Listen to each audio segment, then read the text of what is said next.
வெண்முரசு. சென்னா வேங்கை 81. வாசிப்பது சந்தீப். திரும்புக, பின் திரும்புக. எதிர்கொள்ளல் ஒழிக. நிலைக்கோள்.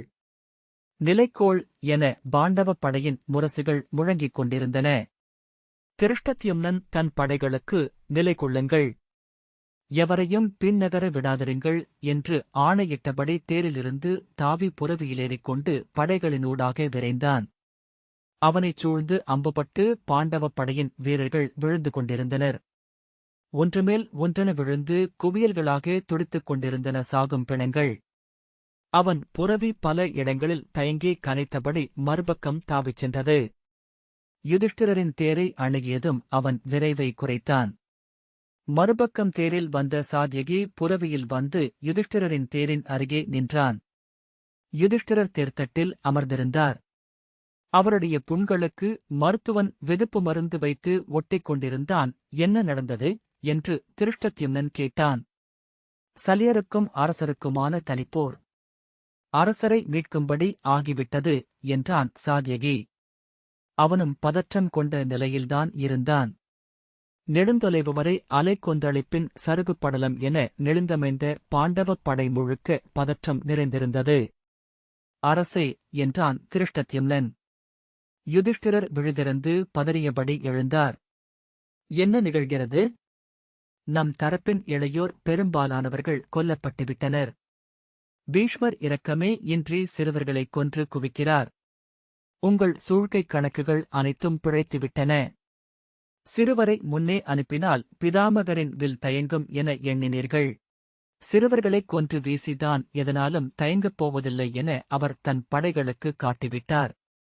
அவருடைய தயங்காமை கண்டு கௌரவர் வெறிகொள்ள நம்மவர் சோர்ந்துவிட்டனர். பேரழிவு. முதல் நாளே நம் படைகளில் 5 அழிந்துவிட்டது என்று கூவினார். மூச்சு வாங்காமல், போதும், இனி இளையோர் அழியக்கூடாது. பின்வாங்கும்படி சொல்க. இளையோர் எவரும் படைமுகம் செல்லக்கூடாது என்றார். திருஷ்டத்யும்னன், அரசே, பீஷ்மர் எண்ணியிராதபடி கொலைவெறி கொண்டிருக்கிறார். நிகழ்ந்தது பேரழிவு. இரண்டுமே உண்மை. ஆனால் இத்தருணத்தில் நாம் பின்வாங்குவோம் என்றால் நாளை நம்மால் எழவே முடியாது. இன்று மாலை வரை எதிர்த்து நிற்போம். இப்போதே வெயில் மங்கலடைந்து வருகிறது. இன்னும் சற்று நேரம்தான் என்றான். பற்களைக் கடித்து விழிகளில் ஈரத்துடன், நிறுத்து. இது போரே அல்ல, இது வெறும் படுகொலை. பலியாடுகள் என சென்று நின்றிருக்கிறோம் என்று யுதிஷ்டிரர் கூவினார். அரசே, நீங்கள் உளம் சோர வேண்டியதில்லை. அர்ஜுனர் பீஷ்மரை நிறுத்தினார். அதைவிட இளையவர் அபிமன்யுவால் பீஷ்மர் வெல்லப்பட்டார். நாம் வெல்வோம் என்றான் திருஷ்டத்யும்னன். அது பிதாமகரின் விளையாட்டு. வெல்ல முடியும் என விருப்பு காட்டி நம் மைந்தரை களத்திற்கு ஏற்கிறார். அவர்களை இன்றே அவர் கொன்று கூட்டுவார். வேண்டாம். இக்கணமே அவர்கள் திரும்பியாக வேண்டும். சாத்யகி, நாம் பொறுது நிற்க வேண்டும் என்றே எண்ணுகிறேன், அரசே என்றான். மேலும் உரக்க, போரில் தோற்பவர்கள் தோல்வியை முன்னரே ஏற்றுக்கொண்டவர்கள்தான். நாம் தோற்கக்கூடும் என்ற ஐயமே எழக்கூடாது. நம்மால் வெல்ல முடியும் என்றான். யுதிஷ்டிரர் சினத்துடன், எப்படி? கொன்று குவித்துக் கொண்டிருக்கிறார் முதியவர். நச்சு கலக்கப்பட்ட குளத்தில் மீன்கள் போல கிடக்கிறார்கள் நம் வீரர்கள். இனிமேலும் நாம் நம் இளையோரை பலி கொடுக்க வேண்டியதில்லை என்றார். சாத்யகி, இளையோர் செல்ல வேண்டியதில்லை. நாம் செல்வோம். அரசே, பாண்டவ மைந்தர் அபிமன்யு முதியவரை ஒரு நாழிகை பொழுது திணறச் செய்தார். நாம் இளைய பாண்டவர் அர்ஜுனரையும் அபிமன்யுவையும் சுருதகீர்த்தியையும் சேர்த்து அனுப்பி அவரை தடுத்து நிறுத்துவோம் என்றான். இளையோர் செல்ல வேண்டாம். இது என் ஆணை. பார்த்தனும் திருஷ்டத்யும்னும் நீயும் சென்று அவரை செருத்து நிறுத்துங்கள் என்று யுதிஷ்டிரர் சொன்னார். அப்போது படைகளிலிருந்து பெருங்குரலில் வாழ்த்துலிகள் எழுந்தன. என்ன? என்ன நிகழ்கிறது அங்கே என்றார் யுதிஷ்டிரர். ஒரு வீரன் புரவியில் விரைந்து வந்து திரும்பி, அரசே, தன் தந்தையையும் உடன்பிறந்தாரையும் கொன்ற துரோணருக்கும் சலியருக்கும் பீஷ்மருக்கும் எதிராக மண்ணில் கையறைந்து வஞ்சனம் உரைத்து சங்கன் எழுந்துள்ளார் என்றான். யுதிஷ்டிரர் அறிவிலி அறிவிலி உடனே செல்க, அவனை தடுத்து நிறுத்துக என்றார்.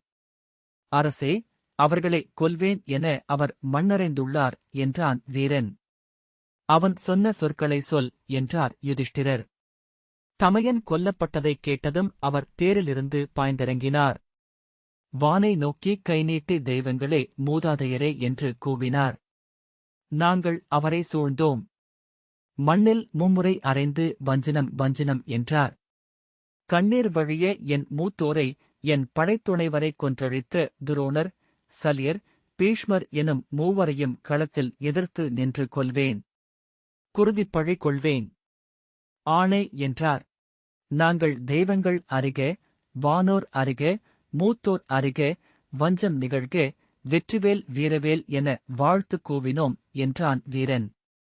வஞ்சனம் உரைத்தவனை அதை ஒழியச் செய்வது மாண்பல்ல என்றான் சாத்யகி. நன்று, அவ்வஞ்சம் நடக்கட்டும். ஆனால் அதில் இன்று மாலைக்குள் என்னும் சொல் இல்லை. ஆகவே இன்றல்ல, வரும் நாளில் அவன் தன் வஞ்சத்தை நிறைவேற்றட்டும். இது என் ஆணை என்றார் யுதிஷ்டிரர். திருஷ்டத்யும்னை நோக்கி, முதியவர்களை பின்னர் பார்த்தன் எதிர்கொள்வான். குலாடகுடியின் இளையோனின் வஞ்சம் நம்மால் முடிக்கப்படும். இப்போது அவனை தடுத்து நிறுத்துக. அவன் பிதாமகரின் முன் சென்று விடலாகாது என்றார். திருஷ்டத்யும்னன் தலைவணங்கி புரவியை திருப்பி படையணிகளின் நடுவே பாய்ந்து சென்றான். அம்புகள் படாமலிருக்க அவன் புரவி மேல் முதுகு வானுக்குக் காட்டி நன்கு குனிந்திருந்தான். அவன் புறக்கவசம் மீது அம்புகள் கூழாங்கல் மழை என உதிர்ந்து கொண்டிருந்தன. அலறி விழுந்து கொண்டிருந்த வீரர்களின் உடல்கள் மேல் பாய்ந்து சென்று கொண்டிருக்கையில் அவன் உள்ளம் சொல்லின்றி திகைத்திருந்தது. முதல் நாள் என்று அது துடித்து விழித்துக் கொண்டது. அவன் சங்கனை தொலைவிலேயே பார்த்துவிட்டான். கைகளைத் தூக்கி சங்கனை சூழ்ந்து கொள்க என ஆணையிட்டான். அவன் உதடுகளில் இருந்தும் கையசைவிலிருந்தும் ஆணையைப் பெற்ற கேட்டுச் சொல்லி அதை உரையாக்க முரசுகள் அதை இடியோசையாக்கின. கவச வீரர்களும் வில்லவர்களும் சங்கனை சூழ்ந்தனர். கேடயத்தேர்கள் சங்கனை மறித்து கோட்டை அமைத்தன. அவன் அவர்களை நோக்கி, வழிவிடுக, வழிவிடுக என்று கூவினான்.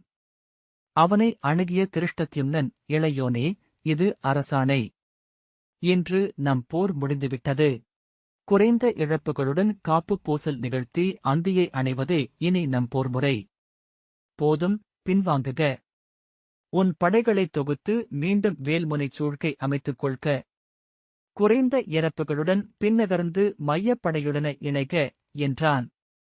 சங்கன் வெறிகொண்டிருந்தான்.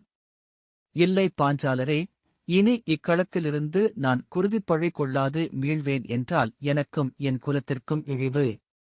நான் வஞ்சனம் உரைத்துவிட்டேன் என்றான். வஞ்சனம் அவ்வாறே இருக்கட்டும். இன்று மட்டும்தான் பின்னடைகிறோம். அந்தியில் அமர்ந்து புதிய படைசூழ்கைகளை அமைப்போம். ஆற்றலை தொகுத்துக் கொண்டு நாளை வந்து திருப்பி அடிப்போம். அதுவே அறிவுடைமை. இன்று முந்துவது பொருளிலாச் செயல்.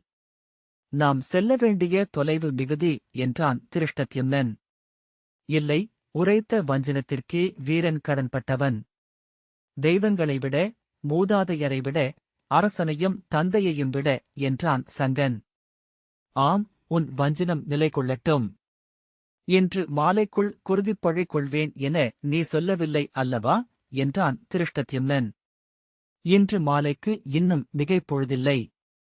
நோக்கியிருக்கவே கதிரிறக்கம் நிகழும் வெறியுடன் சிரித்தபடி சங்கன், நீங்கள் சொல்வது புரிகிறது பாஞ்சாலரே.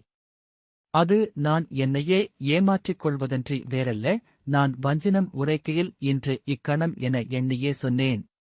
அதுவே நான் கொள்ளும் பொருள் என்றான். இது முதன்மை படைத்தலைவனாக என் ஆணை என்றான் திருஷ்டத்யும்னன். அதை நான் மீறுகிறேன். விழைந்தால் என்னைக் கொல்ல ஆணையிடுக என்றபடி சங்கன் தன் தேரைச் செலுத்தும்படி பாகனுக்கு ஆணையிட்டான். தேர் விசை கொண்டு சென்று கேடயத்தேர் ஒன்றை முட்டியது. அது உருவாக்கிய இடைவெளியினூடாக சங்கன் அப்பால் சென்றான். அவரை சூழ்ந்து கொள்க. எக்கணமும் அவர் உதவிக்கு இரும்புத் திரை எழ வேண்டும் என்று திருஷ்டத்யும்னன் ஆணையிட்டான். அரசே, துரோணரின் தாக்குதல் மிகுந்து வருகிறது.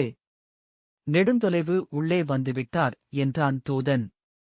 இதோ என்று அவன் புரவியை திருப்பி விரைந்து தன்னை நோக்கி வந்த தேரில் ஏறிக்கொண்டான். துரோணருடன் அபிமன்யு வில் கோத்திருந்தான். அபிமன்யுவை காத்து நில்லுங்கள். சுருதகீர்த்தி சலியரை எதிர்கொள்ளட்டும்.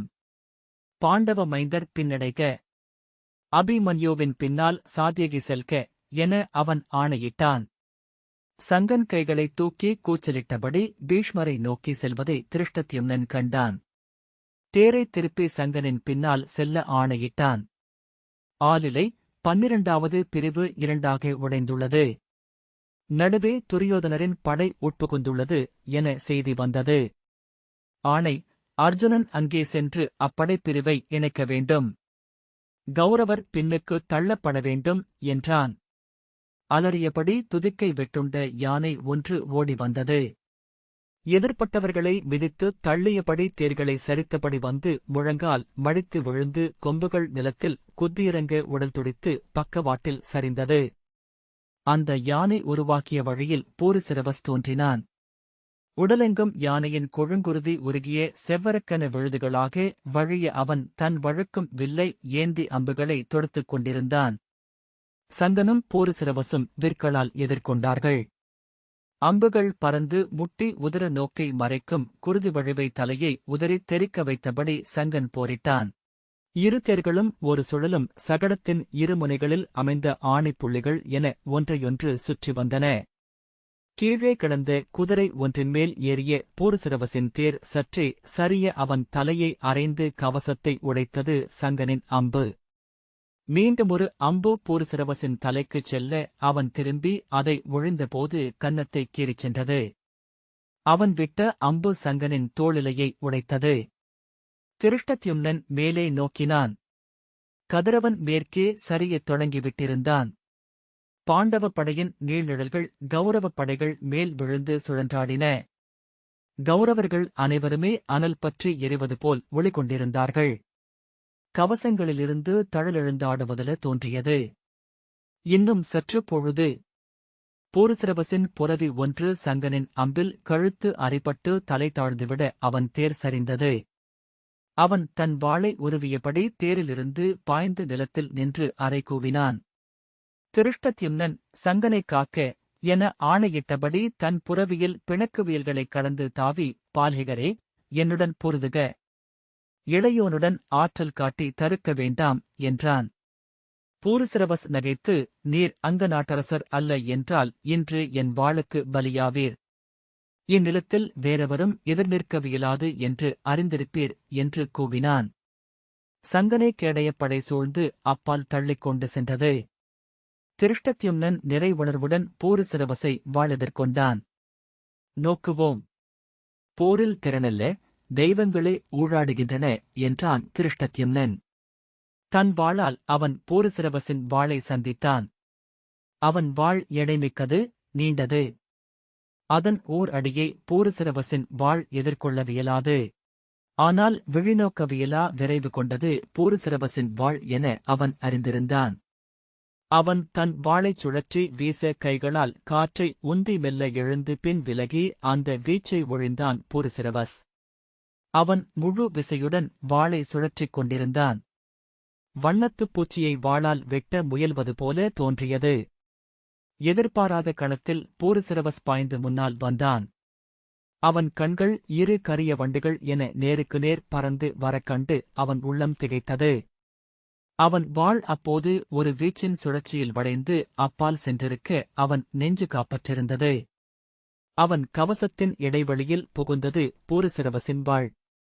அவன் தன் உடலை உந்திப்பின் தள்ளி மல்லாந்து விழுந்தான். வாள் தன் நெஞ்சை ஊடுருவிவிட்டதென்றே தோன்றியது.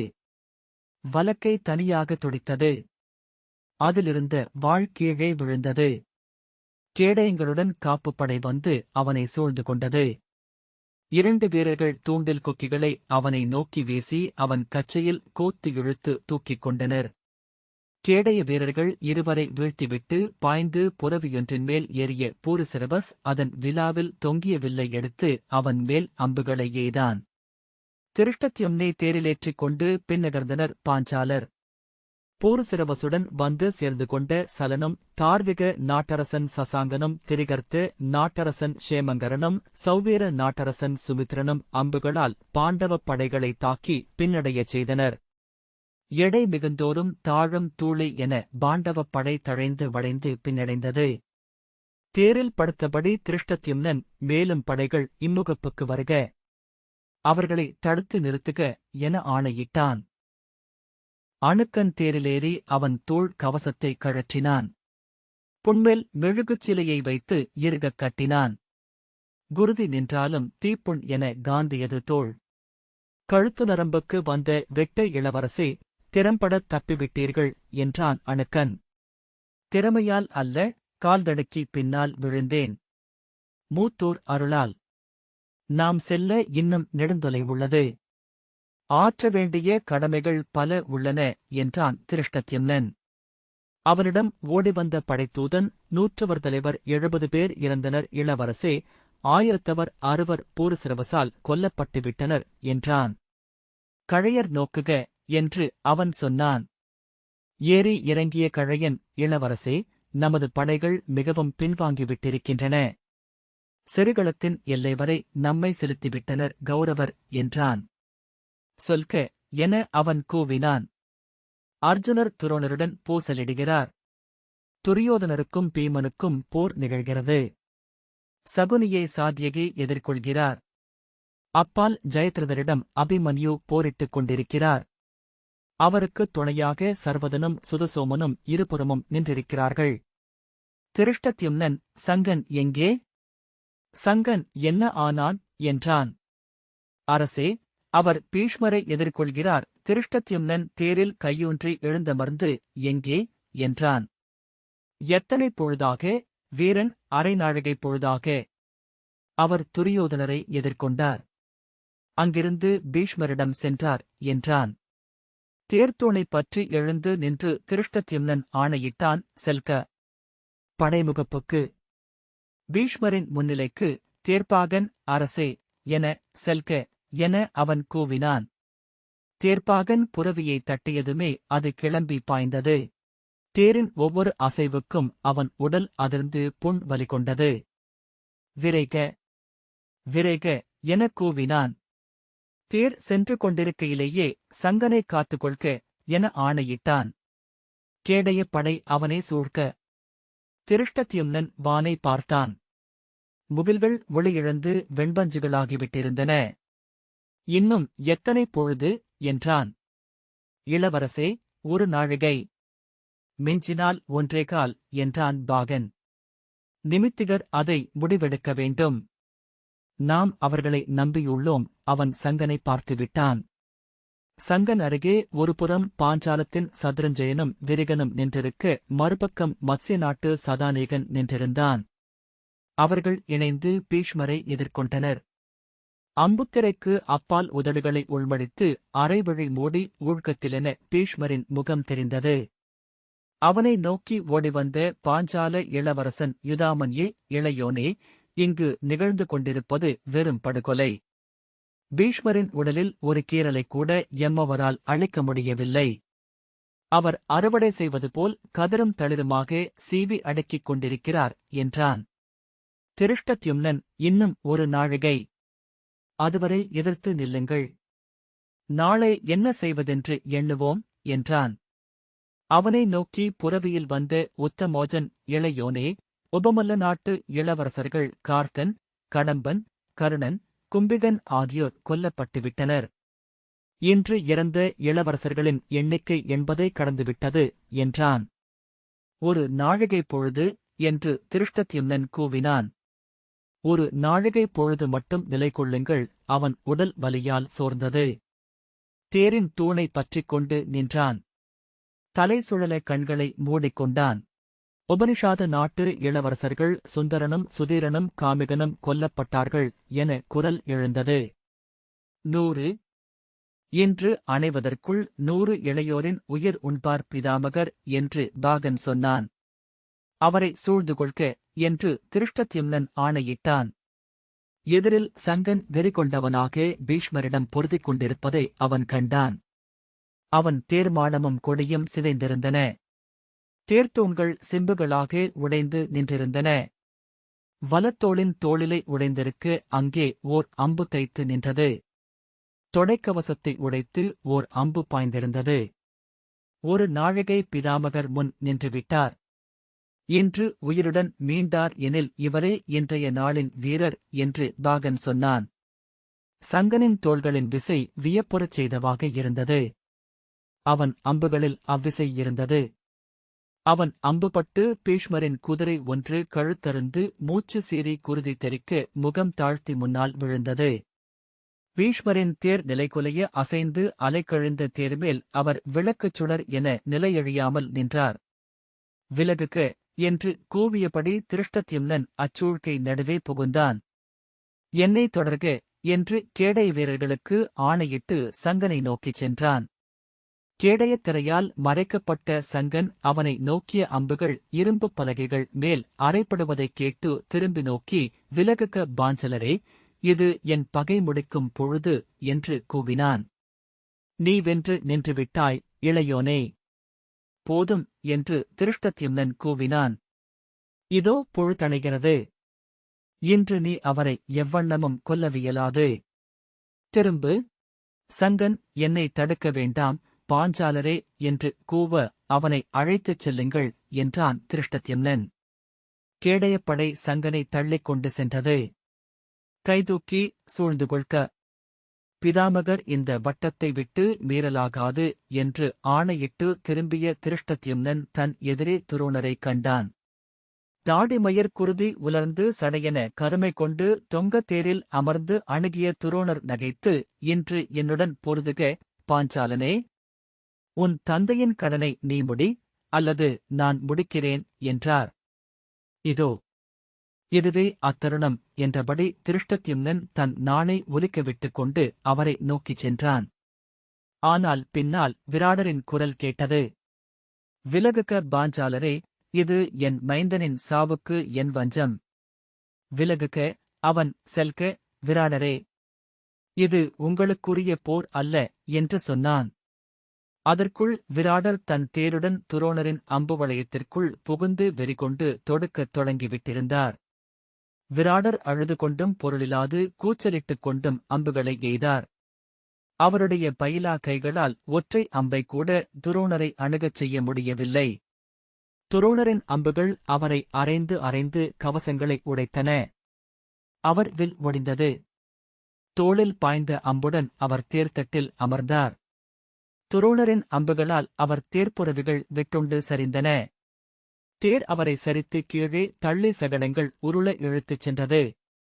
திருஷ்டத்யும்னன், துரோணரே, இது நமது போர் என்று கூவியபடி அவரை நோக்கி பாய்ந்து அம்புகளால் அவர் தோளிலைகளை உடைத்தான். அவர் உடலின் கவசங்களை அணுக்கண் அகற்றிக் கொண்டிருக்க அதை அறியாதவர் போல் அவர் வில் தொடுத்துக் கொண்டிருந்தார். பின்னாலிருந்து சங்கன், தந்தையே என்று கூவியபடி வந்தான். விராடர் மண்ணில் உருண்டு எழுந்து ஓடிச் சென்று மைந்தனின் தேரில் ஏறிக்கொண்டார். சங்கனைத் தழுவியபடி அவர், நம் குடியை முற்றழித்தவர் இவர். மைந்தா, நம் குடியை முற்றழித்தவர்கள் இவரும் பீஷ்மரும் என்று கூவியபடி நடுங்கினார். அமைதி கொள்க தந்தையே என்று சொன்னபடி சங்கன் தேரை முகப்புக்கு செலுத்தினான். விலகுக்க. விலகிச் செல்க என்றான் திருஷ்டத்யும்னன். இன்னும் பொழுதில்லை. இதோ முடிகிறது இந்நாள். நீ களம் நின்று காட்டிவிட்டாய் மைந்தா. செல்க என்று கூவிக்கொண்டே துரோணரை எதிர்த்தான். சங்கன், என் குலத்தோரின் குருதிக்கு இன்றே பழிநிகர் செய்கிறேன் என்றபடி அம்புகளை ஏவிக்கொண்டு துரோணர் முன் சென்றான். அவன் தலைக்கவசம் ஓசையுடன் உடைந்தது. அவன் திரும்புவதற்குள் பிறையம்பு அவன் தலையை வெட்டி வீழ்த்தியது. தலையற்ற உடல் விராடரின் மடியில் விழுந்து துள்ளியது. கவிழ்த்த குடத்தில் இருந்து என குருதி அவர் மேல் கொப்பளித்துக் கொட்டியது. விலங்கொலியில், மைந்தா, என் மைந்தா என்று கூவியபடி விராடர் உடல் வலிப்பு கொள்ள நினைவிழந்து பின்னால் சரிந்தார். அவரை கேடயப்படை சூழ்ந்து கொண்டது. தொலைவில் பொழுதணைந்து விட்டதை அறிவித்தபடி எரியம்புகள் எழுந்தன. முரசுகள் தொடர்ந்து முழங்கலாயின. படைவீரர்கள் காற்று ஓயும் காடு என மெல்ல அசைவிழந்தனர். வெட்டுண்டவர்கள் இறுதியாக சரிய வெட்டியவர்கள் அவர்களை என்ன நிகழ்ந்தது என்று அறியாதவர்கள் போல் திகைத்து நோக்கி நின்றனர். போர் முடிவு, போர் முடிவு என அறிவித்தபடி கொம்புகள் ஒலித்தன. படைகளின் பின்னிரையில் இருந்து ஆர்ப்பொலிகளும் கூச்சல்களும் எழுந்தன. முன்னிரையில் நின்றவர்கள் கால்கள் தாழாமல் உடல் எடை கொண்டவர்கள் போல் வாளையும் கதையையும் ஊன்றி நின்றனர். சிலர் கால் தளர்ந்து அமர்ந்தனர். சிலர் புண்களில் இருந்து குருதி வழிய நிலத்தில் படுத்தனர். கூடுக, கூடுக, கூடுக என முரசு முழங்கியது. படைவீரர்கள் ஒருவரோடொருவர் தழுவியபடி சிறு தொகைகளாக மெல்ல நடந்தார்கள். ஒவ்வொருவரும் முற்றிலும் எண்ணமொழிந்து தெய்வமொழிந்து வெறியாட்டன் போல உடல் மட்டுமாக எஞ்சினார்கள்.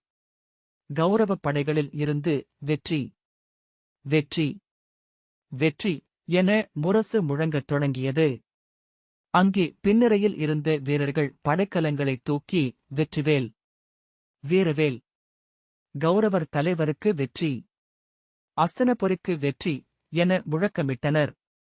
இந்த வாசிப்பை கேட்டதற்கு நன்றி.